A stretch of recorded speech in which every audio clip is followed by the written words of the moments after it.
In the years before the Great War, Big Mountain had been the home to the brightest minds of the 21st century. Scientists of vision were drawn to the facility to tackle the greatest technological challenges of the era. They sought to create a new world, fueled by technology for the benefit of all mankind.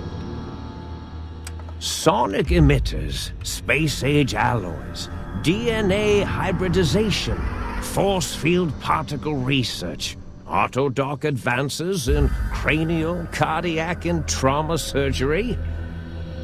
The hopes and dreams of a century became realities in the electronic forges of Big Mountain.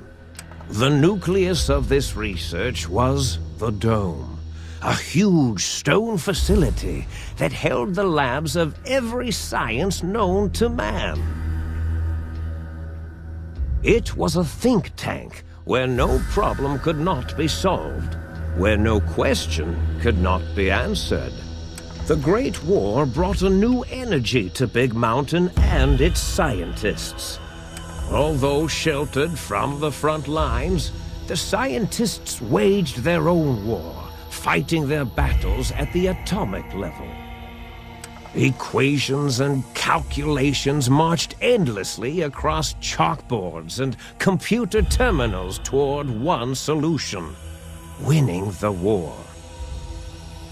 For years, the minds and computers of Big Mountain were a blaze of trajectories, weapon schematics, and nuclear theories. The problems began to outpace the solutions, first geometrically, then exponentially. As the war escalated, so did the questions. On the night of October 23rd, 2077, the scientists received an answer that put all their questions to rest. In the aftermath, Big Mountain's silent experiments went to sleep, their creators slowly dying in the new world that had been left behind. And the great stone in the middle of the Big Empty lay untouched, filled with countless technological wonders. Wonders that, in the end, had been answers to the wrong question.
I thought I heard the pacification field kick in. All right, shh.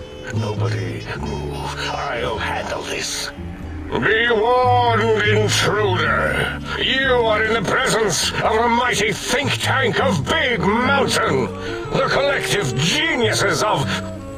We...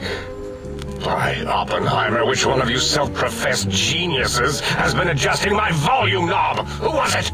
Was it you, 8?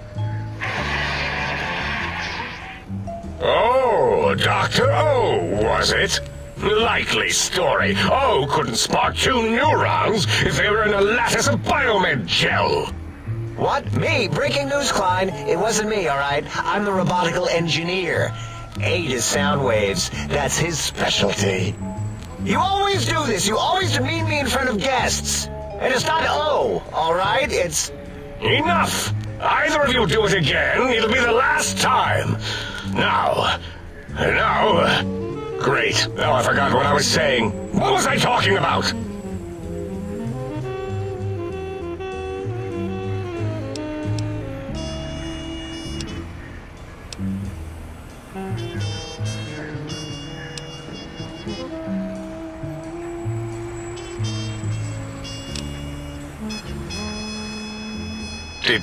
Did it just say something? Anyone catch that? Boros, you work with animals. Translate. It's a lobotomite. Here, in the dome. Oh, as if this situation couldn't get any worse. Now we've got lobotomites. Gala, get the spray before it excretes all over everything.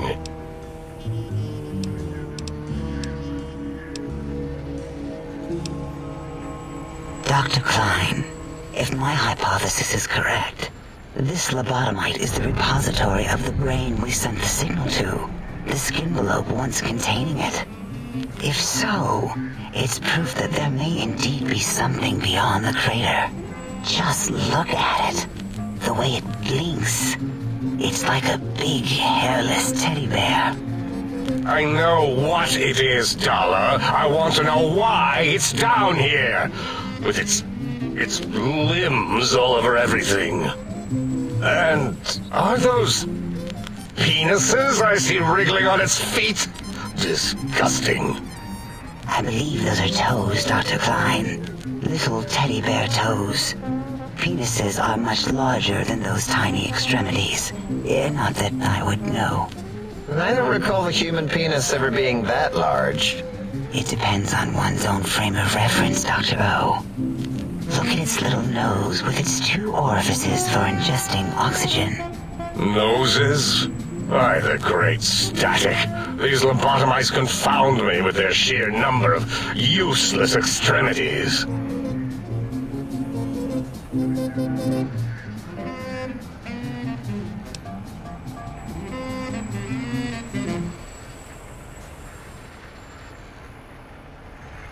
Now it's holding up an array of fully erect hand penises.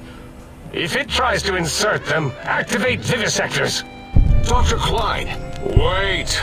I don't believe those gestures were random. Random at all. It's been following our conversation.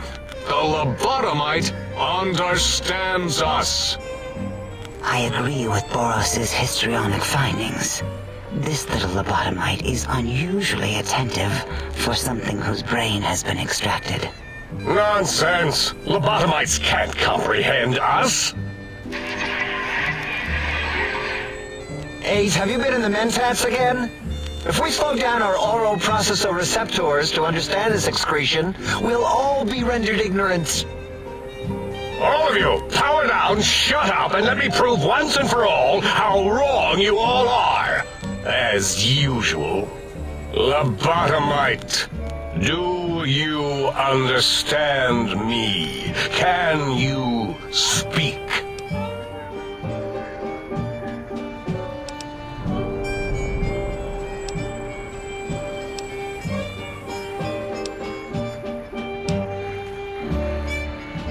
That response seemed demanding, as if cutting to the chase.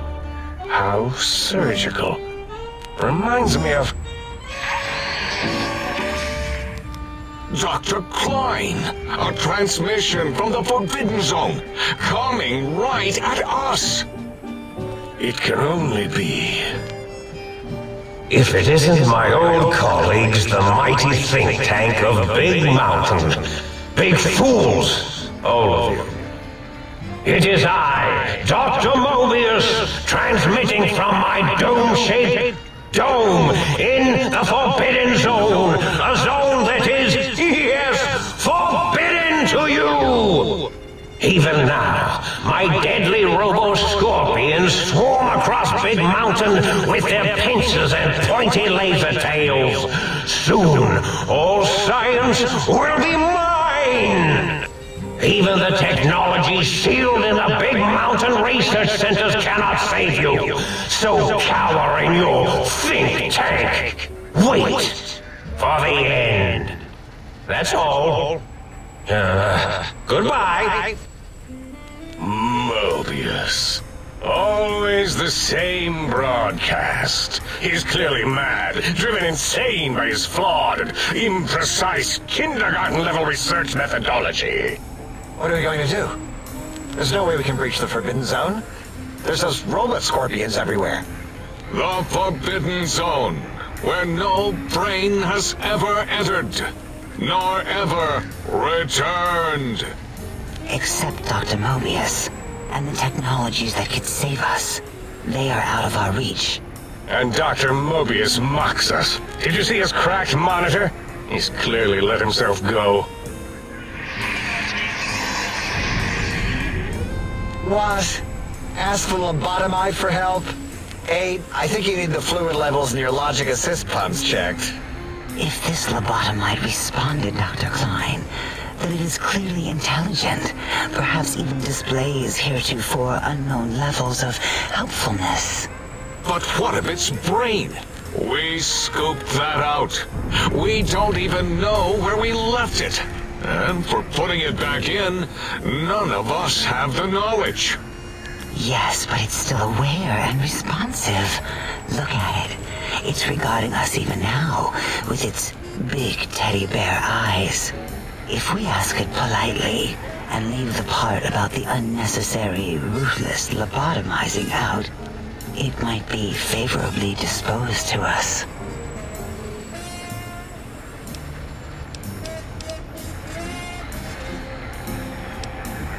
We removed your brain, yes. So soft, barely wrinkled, yet so flush with knowledge and experience. Brain extraction technology has been standard practice at Big Mountain for an immeasurable amount of time. Once the brain was out, then came the coils. The Tesla coils. The coils of Nikola Tesla.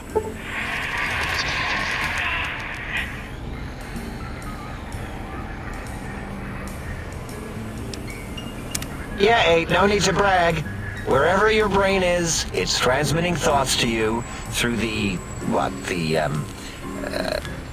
Tesla coils in its head.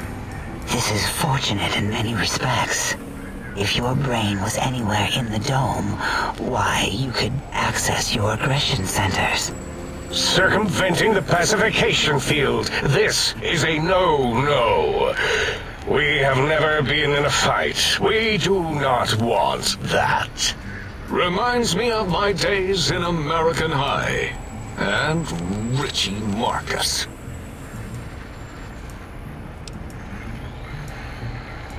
Darla, was it necessary this time? I assume full responsibility. I take my duties in the prodding and excision of living, breathing tissue quite seriously. Although in truth, the Autodoc had done most of the work already. Quite industrious, almost cut into all my investigations. Once it had removed the brain and I misplaced it, other organs began to cry for direction, using your nerves as telegraph wires. Rather than let them send their signals, I removed them as well. Shh, little organs. Go to sleep in your tanks. Dala loves you. First was the heart.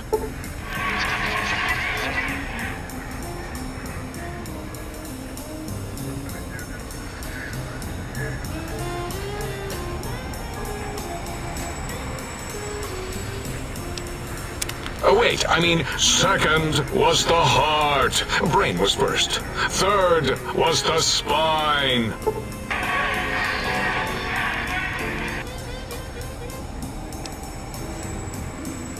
Spine.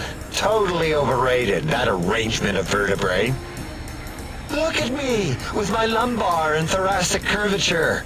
Never had a use for any of that. Spineless is what I prefer.